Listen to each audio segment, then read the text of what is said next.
À 68 ans, je n'aurais jamais imaginé passer mon anniversaire à dormir sur le sol crasseux d'un garage abandonné qui sentait l'huile de moteur, avec les mots cruels de mon fils résonnant dans ma tête. Qu'est-ce que tu ferais d'un véritable héritage? Papa savait bien que ça ne te servirait à rien.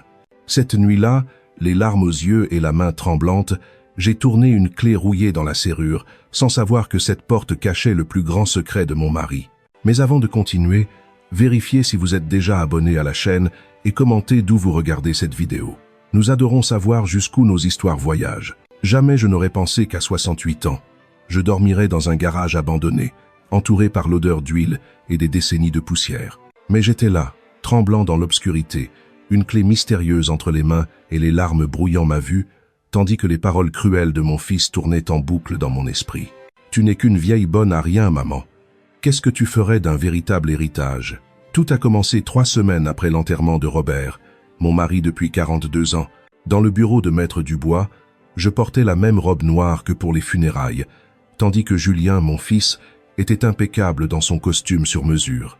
Le notaire semblait quelque peu nerveux alors qu'il se préparait à lire le testament. À mon fils Julien Moreau, je lègue notre appartement à Paris et mon portefeuille d'investissement principal. J'ai senti un froid me parcourir l'échine. Puis, presque comme une remarque en passant, à mon épouse bien-aimée, Suzanne Moreau, je lègue la propriété située au 1420 rue de l'Industrie à Saint-Denis, le garage et son contenu. Un garage. Après 42 ans de mariage, Robert me laissait un garage. J'étais si abasourdi que je ne pouvais rien dire. Trop confuse pour demander pourquoi. J'ai senti la main de Julien sur mon épaule, serrant un peu trop fort tandis qu'il se penchait pour murmurer « Ne t'inquiète pas, maman, je veillerai à ce que tu ne manques de rien. » Je n'avais aucune idée de ce que ces mots signifiaient réellement. Le soir même, en rentrant dans ce que je considérais encore comme ma maison, le penthouse avec vue sur Paris, que Robert et moi avions partagé pendant 15 ans, Julien a posé ma valise dans l'entrée. « Je pense qu'il serait préférable que tu te trouves un autre endroit où rester, maman. Le penthouse est à moi maintenant. C'est dans le testament. » Le ton de sa voix était ce ton d'homme d'affaires qu'il avait perfectionné au fil des ans. Froide, calculateur. Demain, des collègues viennent pour discuter de la rénovation du bureau de papa et je dois commencer à faire des changements. Mais où vais-je aller? Ma voix était sortie toute petite, presque un murmure. Julien haussa les épaules avec une cruauté indifférente. « Tu peux rester un temps chez tante Hélène, ou alors il te reste toujours ce garage que papa t'a laissé. » Son rire m'a blessé comme un couteau. « Pourquoi t'a-t-il laissé cette camelote? C'est un mystère pour moi. Qu'est-ce que tu vas faire avec ça? Ouvrir un atelier de mécanique à ton âge ?» J'ai senti quelque chose se briser en moi. J'ai essayé de lui dire que j'avais besoin de temps, que je ne pouvais pas simplement partir ce soir-là. C'est alors qu'il a prononcé les mots qui allaient me marquer l'âme. « Tu n'es qu'une vieille bonne à rien, maman. Qu'est-ce que tu ferais d'un véritable héritage? » Papa savait bien que ça ne te servirait à rien. La cruauté était si inattendue, si différente du fils que je pensais avoir élevé, que j'en suis resté sans voix. J'ai simplement attrapé ma valise, mon sac à main et la clé que Maître Dubois m'avait donnée après la lecture, et je suis parti. J'ai conduit sans but à travers la ville, les larmes brouillant ma vue. Comment en étions-nous arrivés là? Comment n'avais-je pas vu ce que mon fils était devenu? Les questions tournaient dans ma tête alors que j'arrivais enfin dans une rue inconnue de la zone industrielle, fixant un garage délabré avec un cadenas sur la porte. Ma main tremblait en insérant la clé dans la serrure rouillée. La porte a grincé en s'ouvrant et le faisceau de ma lampe de poche a fendu l'obscurité accumulée depuis des décennies. Et là, je me suis figé. L'intérieur n'était pas rempli de briques, à braques ou de vieux outils comme je m'y attendais.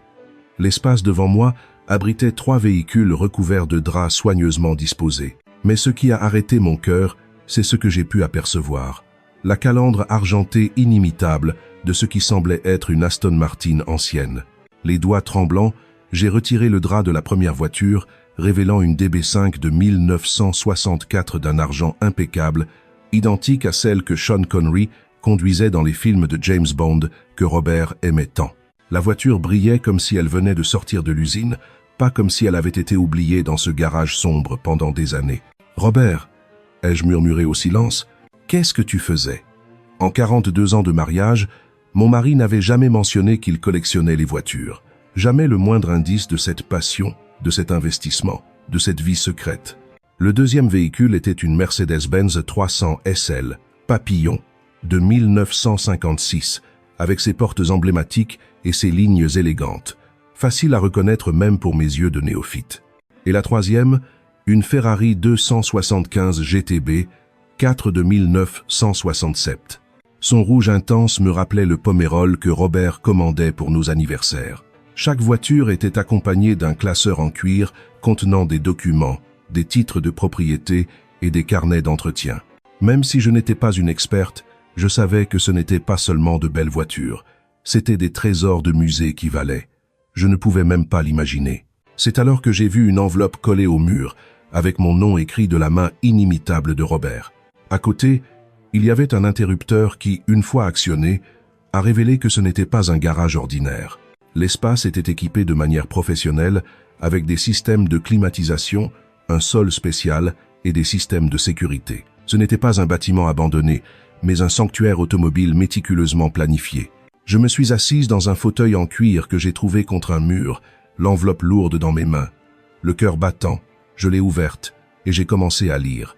Ma très chère Suzanne, si tu lis ceci, c'est que je ne suis plus là et que tu as découvert ce que j'en suis venu à considérer comme mon dernier cadeau pour toi. Les premiers mots de Robert firent trembler mes mains. J'ai pris une profonde inspiration et j'ai continué. D'abord, je dois te dire combien je suis désolé pour le choc et la confusion que tu dois ressentir en ce moment. Ce secret n'était pas pour te blesser, mais pour protéger ce que je construisais pour ton avenir. Une larme a roulé sur ma joue. Robert avait toujours pris soin de moi, mais je n'avais jamais imaginé à quel point. Il y a 6 ans, quand on m'a donné mon diagnostic, les médecins m'ont donné un maximum de 5 ans. Je les ai battus d'1 an, mais je savais que notre temps ensemble était limité et je devais m'assurer que tu serais en sécurité après mon départ. J'ai arrêté de lire, essayant de ne pas pleurer. Le diagnostic d'insuffisance cardiaque progressive avait été terrible. Mais Robert l'avait toujours minimisé, disant que nous avions encore beaucoup de temps. Je n'avais jamais imaginé qu'il planifiait son adieu depuis le début. Je sais que tu dois te poser des questions sur le testament, sur pourquoi j'ai laissé notre maison à Julien plutôt qu'à toi. Crois-moi, cette décision m'a causé plus de nuits blanches que ma santé. Mes mains tremblaient tellement que j'ai dû poser la lettre sur le sol un instant. Au cours de la dernière décennie, j'ai vu notre fils changer. Le jeune homme ambitieux que nous avons élevé est devenu quelque chose de différent, de plus dur et de plus calculateur que je ne l'aurais souhaité. La vérité, c'est que j'avais peur de ce qui t'arriverait si je vous laissais tout à tous les deux, ou même si je partageais les choses équitablement. Julien aurait trouvé un moyen de contrôler les actifs, de gérer ta part pour ton bien, comme il l'aurait dit. Une larme est tombée sur le papier, tachant légèrement l'encre. Je vois comment il te parle quand il pense que je n'écoute pas, comment il ignore tes opinions et tes besoins. Je n'avais pas réalisé que Robert avait remarqué ces choses. J'avais toujours excusé le comportement dédaigneux de Julien, me disant qu'il était simplement occupé, stressé par son travail. J'ai donc fait cet héritage divisé à dessein. Julien a reçu ce qu'il considérera comme la partie de valeur, le penthouse, les investissements visibles, les symboles de statut. Mais ce que tu vois maintenant, mon amour, c'est la véritable richesse. Rien que ces 3 voitures valent environ 12 millions d'euros. 12 millions. J'ai regardé les 3 machines silencieuses, leur surface brillante reflétant les lumières du plafond. Ce n'était pas possible. Les documents confirmeront qu'elles sont authentiques, et tu trouveras les coordonnées de Charles Delacroix, mon concessionnaire, et conseiller de confiance pour ces achats. Il pourra t'aider pour tout ce que tu décideras d'en faire. J'ai continué à lire, chaque mot révélant davantage le plan minutieux de Robert. Mais les voitures ne sont que le début. Dans le coffre-fort derrière notre photo à Annecy, le code est notre anniversaire, tu trouveras les documents de plusieurs propriétés d'investissement que j'ai achetées au cours des 6 dernières années, toutes placées dans une fiducie qui est transférée à ton nom après ma mort. Tu trouveras également des informations sur des comptes bancaires qui t'assureront une vie confortable pour le reste de tes jours. Je me suis levé, chancelante, et j'ai marché vers la photo encadrée au mur. Robert et moi sur le pont des Amours, riant alors qu'un musicien de rue nous jouait une sérénade lors de notre voyage pour nos 35 ans de mariage. Le coffre-fort s'est ouvert avec un léger déclic lorsque j'ai entré la date de notre anniversaire. À l'intérieur, j'ai trouvé un dossier épais et plusieurs clés USB étiquetées. Le document principal s'intitulait « Inventaire complet des biens pour Suzanne Moreau ». Je l'ai ouvert et j'ai dû immédiatement me rasseoir alors que les colonnes de chiffres et de descriptions de propriétés défilaient devant mes yeux. Des immeubles d'appartements à Lyon, un local commercial à Marseille, un petit vignoble dans la région de Bordeaux, des portefeuilles d'actions, des obligations, des investissements. La valeur totale au bas de la page m'a coupé le souffle. Je suis retourné à la lettre, les mains tremblantes. Je sais que tout cela est accablant et je suis vraiment désolé d'avoir gardé le secret. Au début, c'était juste un projet pour ne pas penser à mon anxiété face à l'avenir, mais à mesure que le portefeuille grandissait, j'ai réalisé que le révéler prématurément pourrait te mettre en danger si Julien apprenait l'étendue de ses actifs. Robert avait su. Il avait anticipé exactement ce qui se passerait. Il avait prévu comment Julien réagirait. J'ai toujours cru que le caractère d'une personne se révèle le plus clairement au moment de l'héritage. Julien reçoit une épreuve tout autant qu'un héritage. Et toi, mon amour, tu reçois les moyens de vivre le reste de ta vie exactement comme tu le choisiras, sans rien devoir à personne. Tout mon amour, maintenant et pour toujours, Robert. J'ai serré la lettre contre moi, les larmes coulant sans retenue. Après 42 ans de mariage, je pensais tout savoir de mon mari. Au lieu de ça, il semblait que je découvrais seulement maintenant la profondeur de son amour et de sa prévoyance. L'ironie ne m'a pas échappé. Quelques heures plus tôt, mon fils m'avait mise à la porte de ce que je croyais être ma maison, me traitant de « vieille bonne à rien », tout en pensant qu'il avait hérité de la partie de valeur. Comme il se trompait sur toute la ligne. J'ai passé cette première nuit sur un canapé en cuir, que j'ai découvert dans un petit bureau attenant. Au matin, j'ai réalisé à quel point Robert avait tout planifié. Le bureau avait une petite salle de bain avec une douche, un mini réfrigérateur avec de l'eau et de la nourriture de base, et même un petit placard avec plusieurs tenues à ma taille, les étiquettes encore attachées. La lumière du jour a montré que le garage n'était pas un lieu abandonné, mais une installation rénovée avec soin. Ce qui semblait négligé de l'extérieur était un subterfuge intentionnel, cachant les trésors à l'intérieur. Après un petit déjeuner simple, j'ai appelé le numéro de Charles Delacroix que Robert avait indiqué dans sa lettre. Il a répondu à la deuxième sonnerie. « Madame Moreau, j'attendais votre appel. Tout d'abord, veuillez accepter mes plus sincères condoléances pour votre perte. » Robert n'était pas seulement un client, mais un ami. 2 heures plus tard, un homme élégant d'une 60aine d'années est arrivé. Charles Delacroix avait l'air exactement comme sa voix le laissait présager. Cheveux poivre et sel, impeccablement vêtu d'une veste en tweed avec des coudières en cuir. « Votre mari a commencé à acheter ses véhicules il y a environ 6 ans, m'a-t-il expliqué. Il était très méthodique. Chaque achat a fait l'objet de recherches approfondies pour son authenticité, sa provenance et son potentiel d'investissement. This day, with Mosley. Mais pourquoi des voitures ? Ai-je demandé, essayant toujours de relier cette passion au mari que je pensais connaître par cœur. Charles sourit gentiment. Il me l'a expliqué une fois. Il disait que les voitures étaient des actifs tangibles, belles à regarder, et qu'elles procuraient de la joie rien qu'en les contemplant. Contrairement aux actions ou aux obligations, on pouvait en profiter de plusieurs manières, comme des œuvres d'art, des merveilles d'ingénierie, des objets historiques et des investissements. Il voulait vous laisser quelque chose que vous puissiez voir et toucher, pas seulement des chiffres sur un papier. J'ai eu la gorge nouée en entendant la pensée de Robert. C'était si typique de lui, pratique, mais en même temps profondément attentionné. La collection vaut maintenant environ 12 millions d'euros, comme Robert vous l'a indiqué dans sa lettre, a poursuivi Charles, mais sa valeur n'a cessé d'augmenter.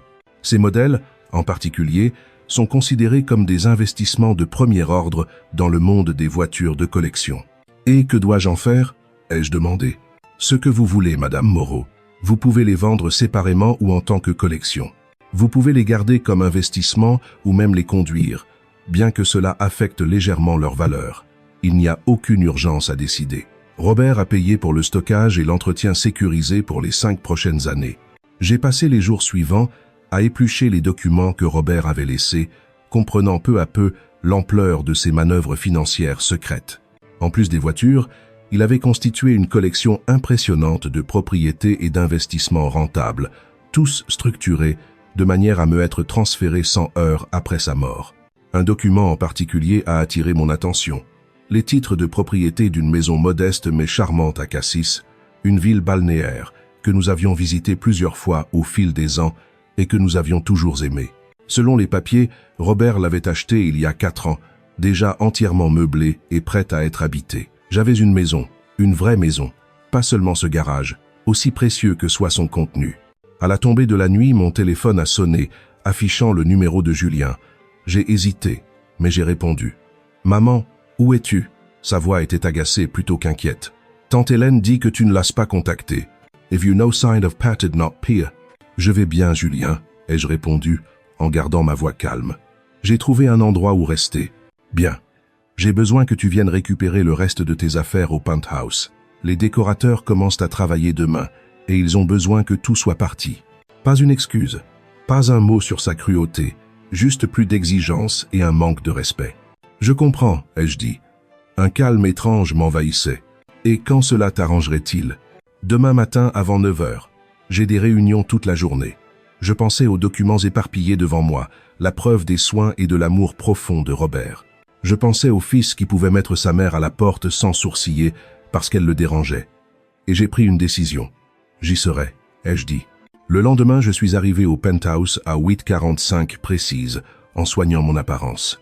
J'ai utilisé une des nouvelles tenues du placard du garage, un tailleur pantalon simple mais élégant de couleur bleu marine qui m'allait parfaitement. Julien a ouvert la porte, son téléphone à la main. Il m'a à peine regardé en entrant. L'endroit semblait déjà différent, plus vide, plus froid. Plusieurs de mes objets de décoration manquaient et les photos de famille qui étaient dans le couloir avaient été enlevées. « Enfin !» dit-il. « J'ai emballé la plupart de tes affaires personnelles. Les décorateurs seront là à 9h30, donc il faut faire vite. Pas un bonjour, pas une question sur où j'avais passé la nuit après qu'il m'ait chassé de chez moi. Seulement la hâte de ses propres projets. « Bonjour à toi aussi, Julien », ai-je répondu, ma voix plus ferme que je ne l'aurais cru. « Je vois que tu as déjà commencé à redécorer. » Il haussa les épaules, me conduisant vers la chambre principale où plusieurs cartons étaient empilés. Inutile d'attendre. L'endroit a besoin d'une rénovation complète pour prendre de la valeur. Pour prendre de la valeur, ai-je répété. Tu prévois de le vendre un jour? C'est trop grand pour une seule personne et le marché est bon en ce moment. Je pense le rénover, en profiter 1 an ou 2, puis le vendre pour un joli bénéfice. Le mépris désinvolte pour la maison que Robert et moi avions construite ensemble m'a blessé, mais j'ai seulement hoché la tête. Je vois. Et les affaires de Robert? Julien a fait un vague geste vers d'autres cartons dans un coin.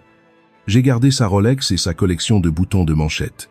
Le reste, c'est juste des vêtements et des vieilleries. Tu peux prendre ce que tu veux, le reste ira à une œuvre de charité. Des vieilleries, ai-je répété à voix basse en m'approchant des cartons. À l'intérieur du premier, j'ai trouvé les livres que Robert chérissait, sa collection de stylo-plumes anciens, le pull que je lui avais offert le Noël précédent, qui sentait encore lui. Chaque objet était une partie de l'homme que j'avais aimé, maintenant jugé sans valeur par notre fils. J'ai commencé à trier soigneusement les cartons, mettant de côté les objets qui avaient de la valeur pour moi, tandis que Julien faisait les 100 pas, impatient, regardant sa montre toutes les quelques minutes. « Tu ne peux pas te dépêcher ?» a-t-il finalement lâché. « Ce ne sont que des choses, maman. Tu n'as même pas d'endroit pour stocker tout ça. »« Ninth. Very free. But does the very free this? Does the very free ?» Je l'ai regardé, voyant vraiment l'homme que mon fils était devenu, beau comme son père, mais sans la chaleur ni la compassion de Robert dans ses yeux. « Si, j'ai un endroit, » ai-je dit calmement, « et je vais prendre le temps dont j'ai besoin. » Ce ne sont pas que des choses, Julien, ce sont des souvenirs.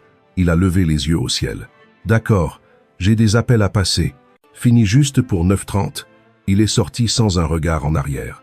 Alors que je continuais à choisir méticuleusement les objets, je me suis surprise à passer par les étapes du deuil, non seulement pour Robert, mais pour le fils que je pensais avoir élevé. Avait-il toujours été aussi froid, aussi grossier? Avais-je simplement refusé de le voir, trouvant des excuses pour son comportement de plus en plus insensible? Robert l'avait vu clairement, si clairement, qu'il avait élaboré un plan complexe pour me protéger de notre propre fils. Au fond d'un placard, j'ai trouvé quelque chose d'inattendu, le vieux sac en cuir de Robert poussé dans un coin. À l'intérieur, il y avait une enveloppe scellée avec mon nom et une note. « Si tu trouves ceci, Suzanne, c'est une copie supplémentaire de tout ce qui se trouve dans le coffre-fort du garage, juste au cas où. Mon mari, si intelligent et prévoyant, faisant des sauvegardes de ses sauvegardes. Quand le concierge m'a aidé à charger mes affaires dans la voiture, j'ai regardé l'immeuble une dernière fois.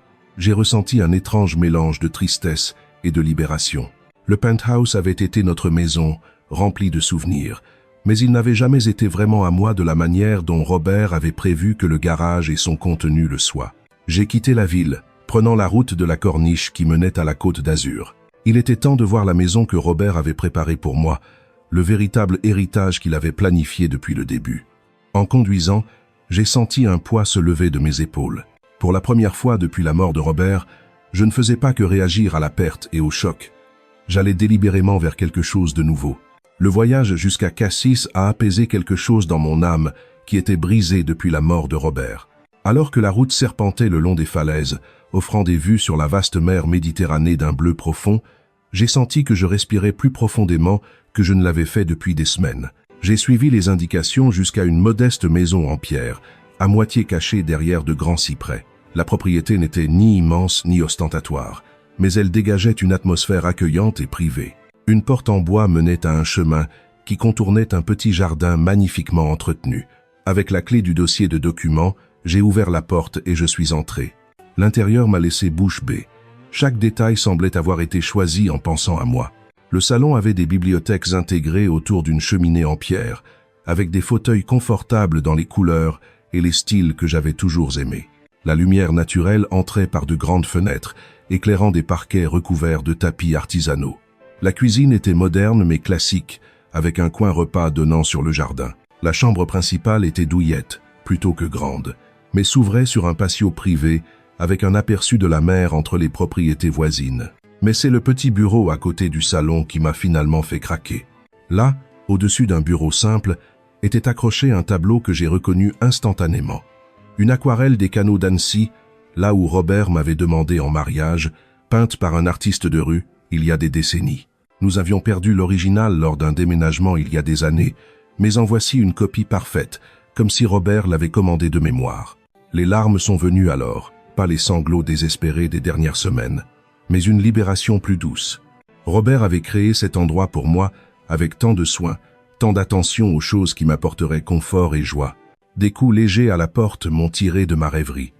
En ouvrant, je me suis retrouvé face à une dame élégante d'environ 70 ans, tenant un plat couvert dans ses mains. « Bonjour », dit-elle chaleureusement. « Vous devez être Suzanne. Je suis Marianne Leclerc, votre voisine. Robert m'a demandé de veiller sur vous à votre arrivée. » J'ai cligné des yeux, surprise. « Vous connaissiez Robert ?» Elle a hoché la tête, m'offrant le plat. « Il est venu plusieurs fois ces dernières années pour préparer la maison. Je suis l'une des rares personnes qui connaissait son plan.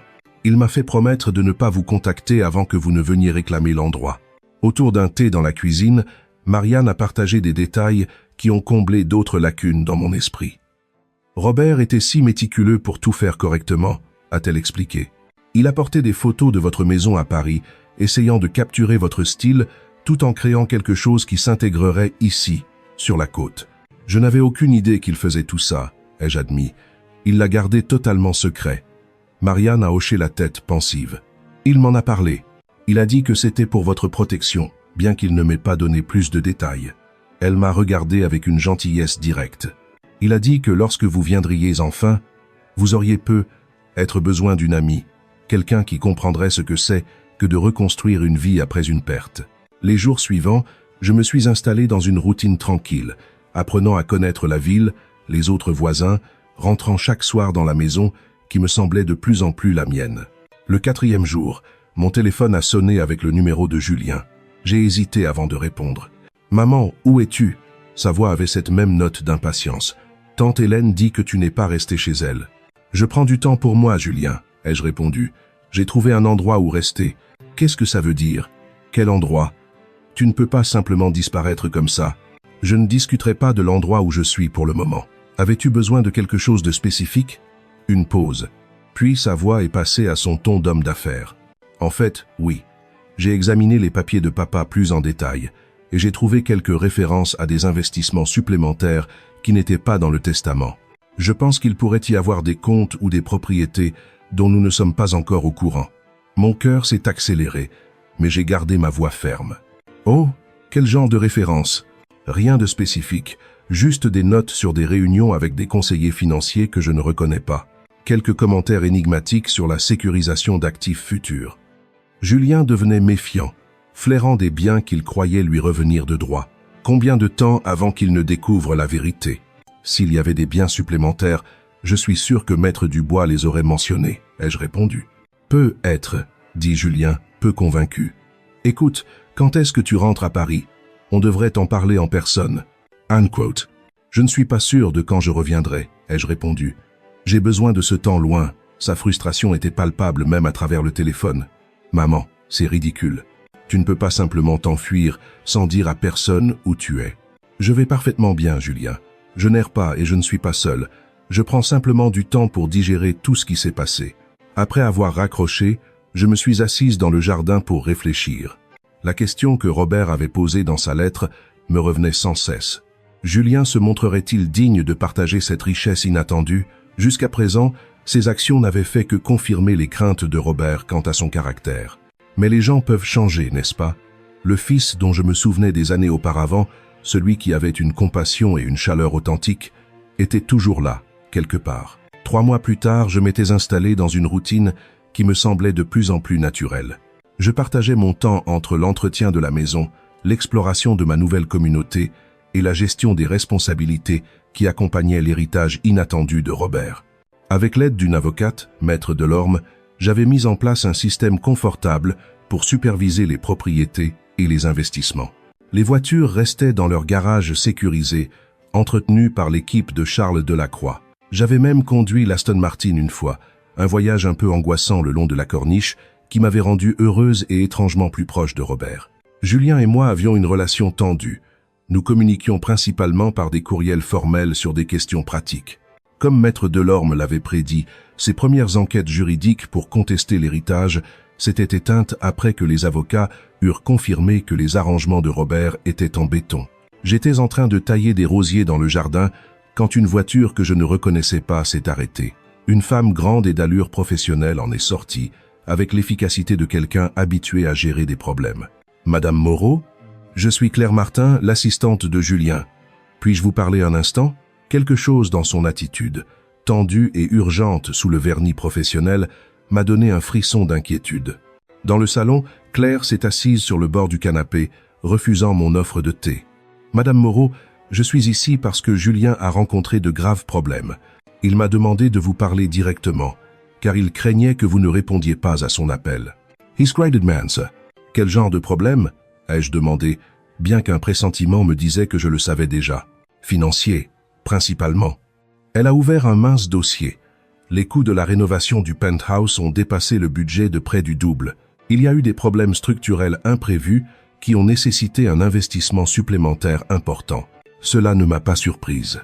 Robert avait mentionné la vétusté des infrastructures de l'immeuble des années auparavant, bien que ses suggestions d'entretien aient été ignorées comme des dépenses inutiles. En même temps, a poursuivi Claire, l'investissement principal de Julien a échoué. Il avait mis beaucoup d'argent dans un projet de construction qui a rencontré des problèmes de permis. Les détails sont compliqués, mais en gros, il fait face à des pertes sérieuses avec peu de liquidité. Yeah, voice. J'ai gardé un visage impassible. Et en quoi cela me concerne-t-il? Claire se tortilla, mal à l'aise. Madame Moreau, pour être franche, Julien a besoin d'une aide financière. Il sait que vous disposez des ressources qui pourraient l'aider à éviter la faillite et la perte du penthouse. Voilà la demande que j'attendais depuis notre dispute il y a 3 mois. Pas un « je suis désolé », pas une tentative de réconciliation, mais une demande d'argent livrée par un intermédiaire pour éviter la gêne de demander directement. Julien a-t-il envisagé de vendre le penthouse? Ai-je demandé. Même à moitié rénové, il couvrirait probablement ses dettes. Il a exploré cette option, a admis Claire. Malheureusement, dans son état actuel, à mi-chemin de la rénovation, la propriété se vendrait avec une perte importante. De plus, il y a des complications avec certains des entrepreneurs. En d'autres termes, Julien s'était probablement brouillé avec l'équipe de construction à cause de son attitude ou en ne les payant pas. « Je vous remercie d'être venu m'expliquer la situation », ai-je dit après un moment. « Veuillez dire à Julien que j'ai entendu sa demande et que je vais y réfléchir. » Claire semblait surprise par cette réponse évasive. « Madame Moreau, la situation est assez urgente. Le processus de saisie pourrait commencer dans quelques semaines. Je comprends, et j'aurai besoin de temps pour réfléchir à ma réponse. C'est tout ce que je peux offrir aujourd'hui. » Le lendemain matin, au lieu d'appeler Julien immédiatement, j'ai pris la voiture pour Paris afin de constater la situation du penthouse par moi-même. Le concierge, me reconnaissant des années où j'y avais vécu, m'a laissé monter sans appeler d'abord. Ce que j'ai trouvé était grave. La maison, autrefois élégante, avait été presque entièrement démolie dans la plupart des zones, avec des câbles et des tuyaux apparents, créant un labyrinthe dangereux. Le matériel de construction était abandonné. Une fine couche de poussière suggérant que des semaines s'étaient écoulées depuis que quoi que ce soit avait été fait. En parcourant ce qui avait été notre maison, j'ai ressenti un mélange d'émotions. Tristesse pour la destruction des espaces qui contenaient tant de souvenirs, frustration pour le gaspillage et la mauvaise gestion, et gratitude pour la prévoyance de Robert en me protégeant. J'examinais les dégâts des eaux quand j'ai entendu la porte d'entrée s'ouvrir. « Maman !» La voix de Julien a résonné dans l'espace vide. Le concierge a dit que tu étais là. 20. Il est apparu à la porte, et j'ai été surprise de voir à quel point il avait l'air différent. Son apparence, toujours impeccable, était négligée. Ses vêtements étaient encore chers, mais semblaient froissés, son visage montrant le stress de nuit sans sommeil.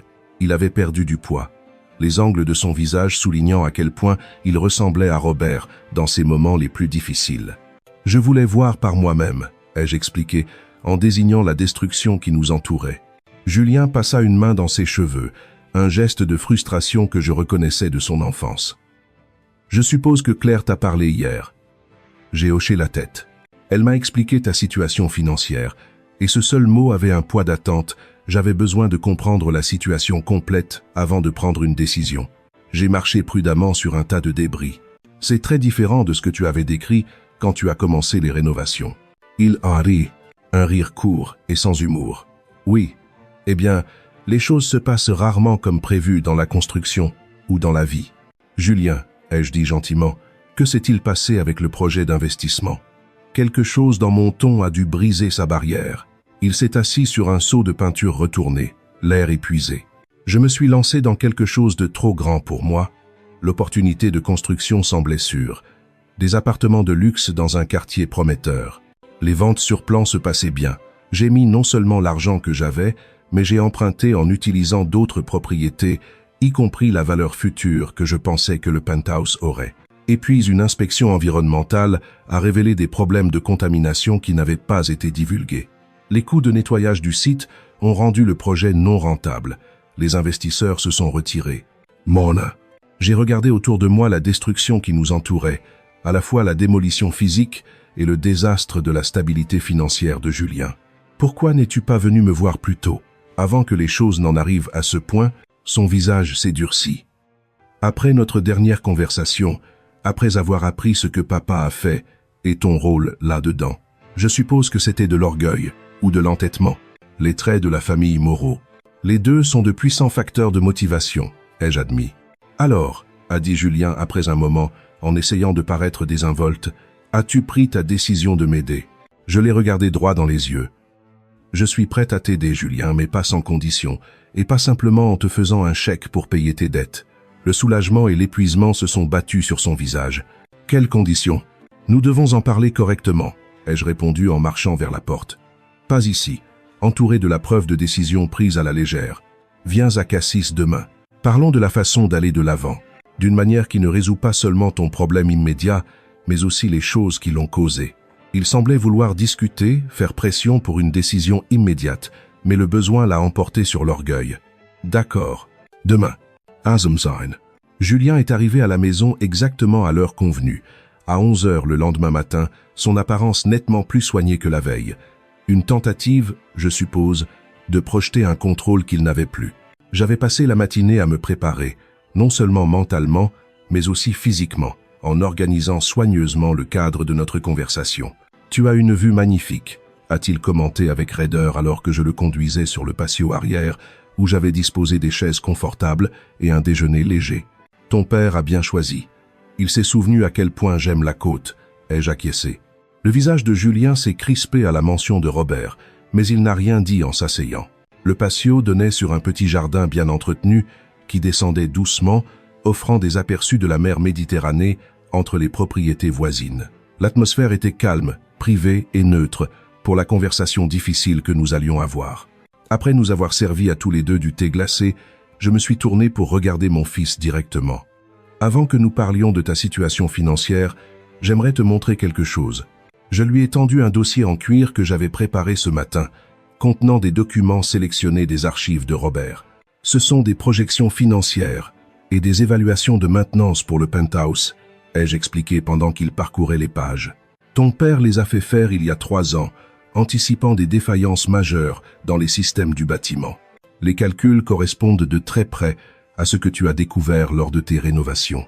Besoffing, besoffing, besoffing, besoffing. Julien fronça les sourcils. Papa n'a jamais rien mentionné de tout ça. Il a essayé, l'ai-je corrigé doucement. Plusieurs fois. Tu as ignoré ses préoccupations, disant qu'il était trop prudent, que c'était des dépenses inutiles. Il t'a montré ses rapports lors de ta dernière visite de Noël, avant son diagnostic. Un éclair de reconnaissance a traversé son visage. L'ennuyeuse évaluation du bâtiment qu'il n'arrêtait pas de mentionner au dîner, la même. J'ai pris une gorgée de mon thé. Robert n'était pas seulement prudent, il essayait de te préparer à la situation à laquelle tu es confronté maintenant. Julien a posé le dossier de côté, sa mâchoire se crispant. Si tu m'as fait venir ici juste pour me dire, je te l'avais bien dit de la part de papa. Non, l'ai-je interrompu. Je mets en contexte ma décision de t'aider. Robert a vu cela venir. Pas seulement les problèmes du bâtiment, mais le schéma de décision qui t'ont conduit à ta crise actuelle. Et quel est ce schéma? Son ton était défensif, mais j'ai senti une véritable confusion en dessous.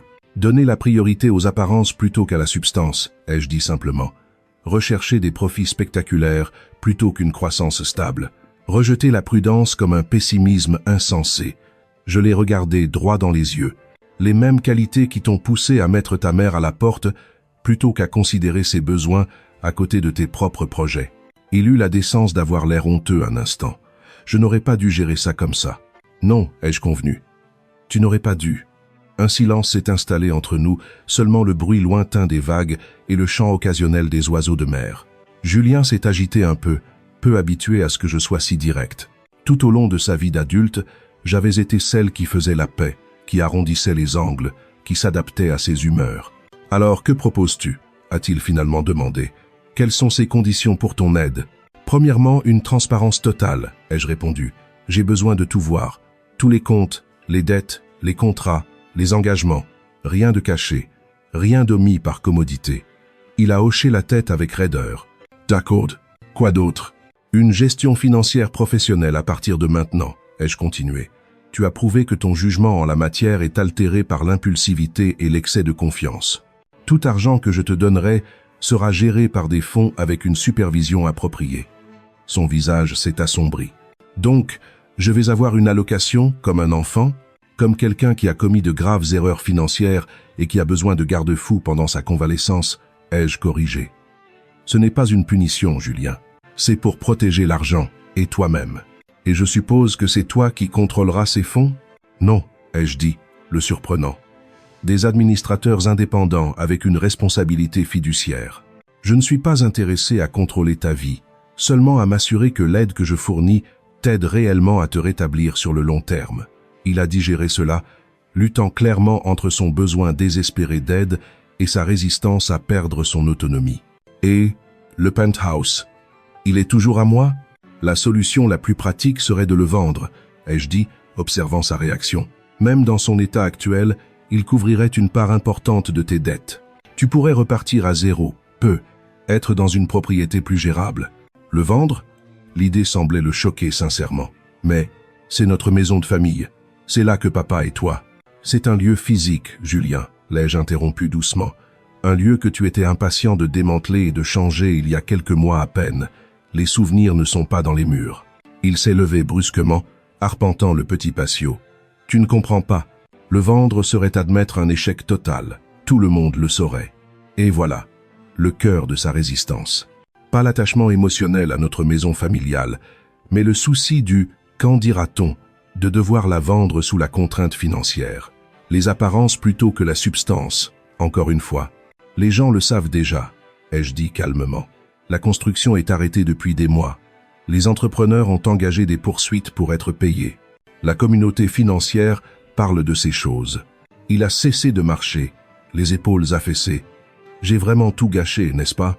La vulnérabilité dans sa voix m'a prise par surprise.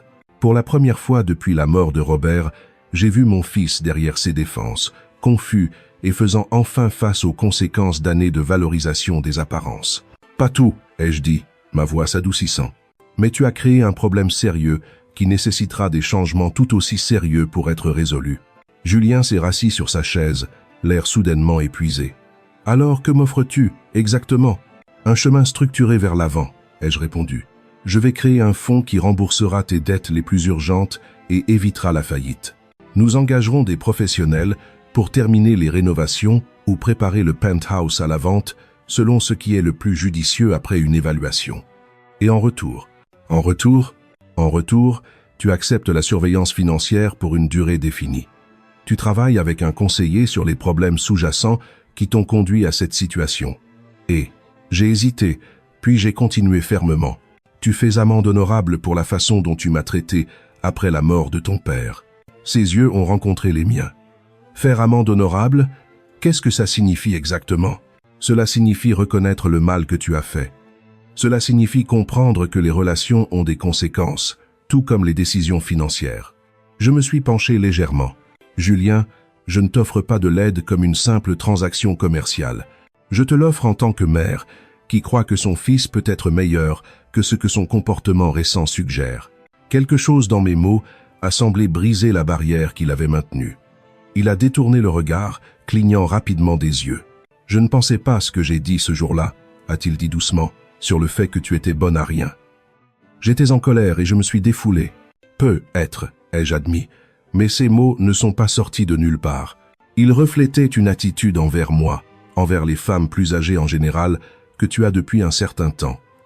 Il ne l'a pas nié, ce qui était un petit progrès. « J'ai besoin de temps pour réfléchir à tout ça, » a-t-il finalement dit. « Prends le temps dont tu as besoin, » ai-je répondu. « Mais souviens-toi que les délais de tes créanciers ne s'adapteront pas à ton temps de réflexion. » 89. Le printemps est revenu à Cassis, peignant le jardin de la maison d'explosion de couleurs sur fond de bleu de la mer. 9 mois s'étaient écoulés depuis la mort de Robert, 6 depuis que j'avais découvert le contenu du garage, et 4 depuis que la crise financière de Julien nous avait forcés à une confrontation. Après 3 jours de silence, Julien avait appelé avec une réponse qui m'avait surprise. « Je ferai tout ce qu'il faudra. » Juicy. Le chemin depuis cette acceptation n'a pas été facile.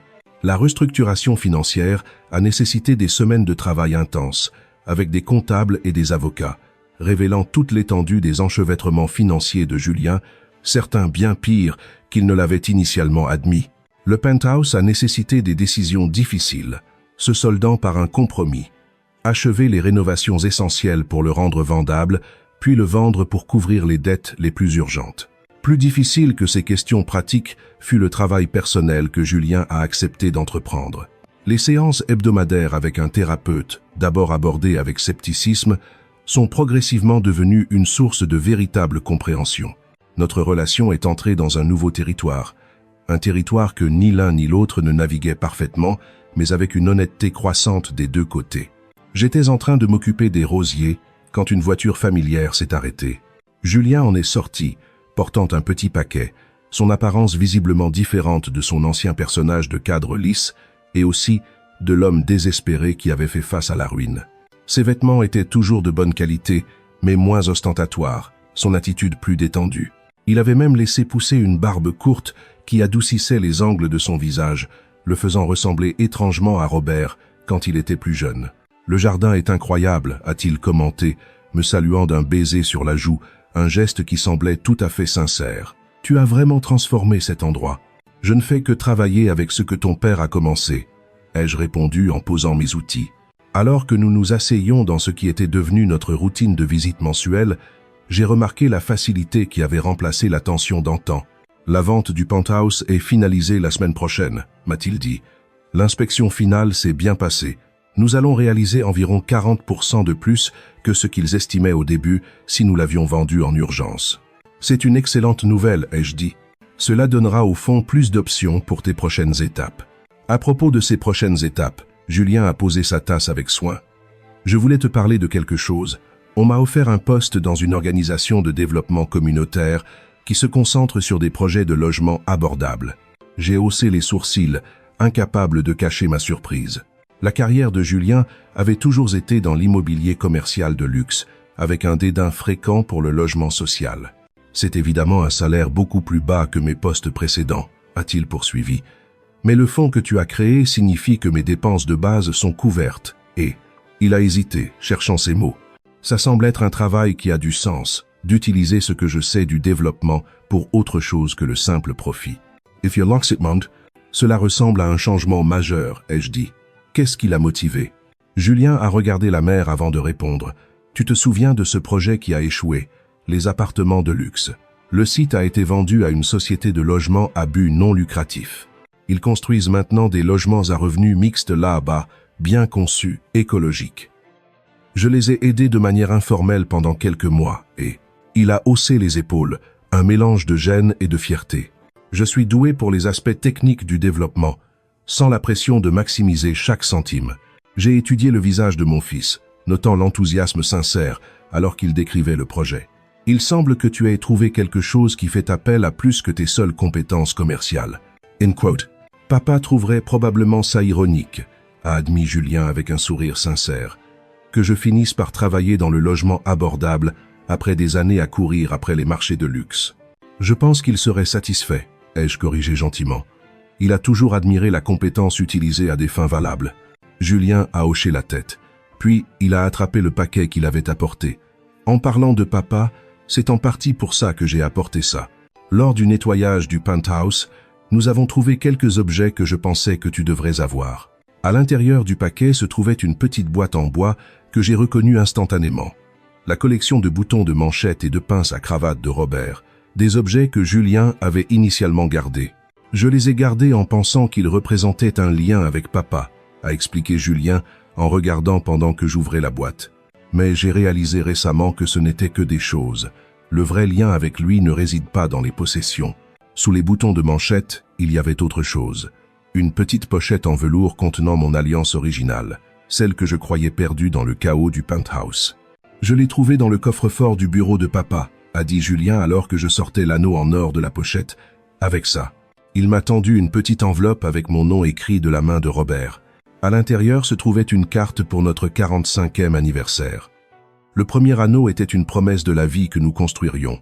Celui-ci célèbre la vie que nous avons créée. Tout mon amour, pour toujours. Glissé dans la carte se trouvait un reçu d'une bijouterie pour une bague d'éternité, datée de quelques semaines seulement avant la dernière hospitalisation de Robert, un cadeau qu'il n'a pas vécu assez longtemps pour me donner. Il planifiait à l'avance, même alors, ai-je dit doucement, les larmes brouillant ma vue, pensant toujours au moment futur. Le bijoutier avait toujours la commande, a dit Julien. Je suis allé la chercher pour toi. Il a sorti une petite boîte de sa poche et me l'a tendue. À l'intérieur se trouvait un délicat anneau de saphir et de diamants, simple, élégant, exactement mon style. Les pierres ont capté la lumière du printemps, projetant des prismes dansants sur la table du patio. « Oh, Robert !» ai-je murmuré, en glissant l'anneau à mon doigt à côté de mon alliance originale. Ils étaient parfaits ensemble, l'or simple du début, les gemmes d'un chemin parcouru. Julien a regardé en silence, me laissant ce moment de connexion avec son père. Quand j'ai finalement levé les yeux vers lui, j'ai vu quelque chose sur son visage que je n'avais pas vu depuis des années. Une douceur, un respect qui ne semblait pas impatient. Alors qu'il se préparait à partir, Julien s'est arrêté à l'entrée du jardin. Je voulais demander, qu'est-il advenu de ces voitures, celles du garage que papa t'a laissé? J'ai souri, me souvenant de ma récente conversation avec Charles. Je garde l'Aston Martin. Robert aurait adoré savoir que je la conduis parfois le long de la côte. Les autres vont être vendus et l'argent sera réparti entre une fondation soutenant l'éducation financière et un fonds pour tes futurs enfants, si tu en as un jour. De futurs enfants, a répété Julien, pensif. C'est optimiste. Amos and? Ah ça, this is IDBS and? Ton père a toujours été un optimiste au fond, ai-je répondu. Sous ses plans pratiques se trouvait la conviction que les gens peuvent grandir, qu'ils peuvent devenir de meilleures versions d'eux-mêmes si on leur en donne la bonne opportunité. Ce soir-là, j'ai conduit l'Aston Martin le long de la route de la Corniche, le moteur puissant rugissant alors que je prenais des virages que Robert ne m'avait jamais vu prendre. Le coucher de soleil a transformé la mer en or liquide, tandis que mes mains, ornées de l'anneau simple du début et du cercle de joyaux de la conclusion, guidaient le volant avec une confiance croissante. Tu avais raison, ai-je dit à voix haute à la mémoire de Robert, ma voix emportée par le vent sur tant de choses. Le garage sans valeur, qui représentait autrefois le mépris de mon fils pour ma propre valeur, avait non seulement transformé ma vie, mais aussi notre relation. L'héritage qui avait semblé si cruellement injuste s'est avéré être l'ultime acte de sagesse et d'amour de Robert pour nous deux. En rentrant chez moi, ma maison, j'ai senti une boucle se boucler, un cycle se terminer et un nouveau commencer. Quoi que l'avenir me réserve, je l'affronterai avec la sécurité des plans de Robert, les leçons de cette année difficile en moi, et la sagesse acquise en connaissant ma propre valeur pour me guider. La clé du garage, qui n'avait autrefois ouvert qu'une porte physique, avait finalement déverrouillé quelque chose de bien plus précieux. Une nouvelle compréhension de l'amour, de l'héritage et du courage de recommencer, peu importe l'âge ou les circonstances. Maintenant, si vous avez aimé cette histoire, cliquez sur la prochaine vidéo qui apparaît à l'écran, car elle contient une histoire de trahison et de rebondissement inattendue comme vous n'en avez jamais vu auparavant.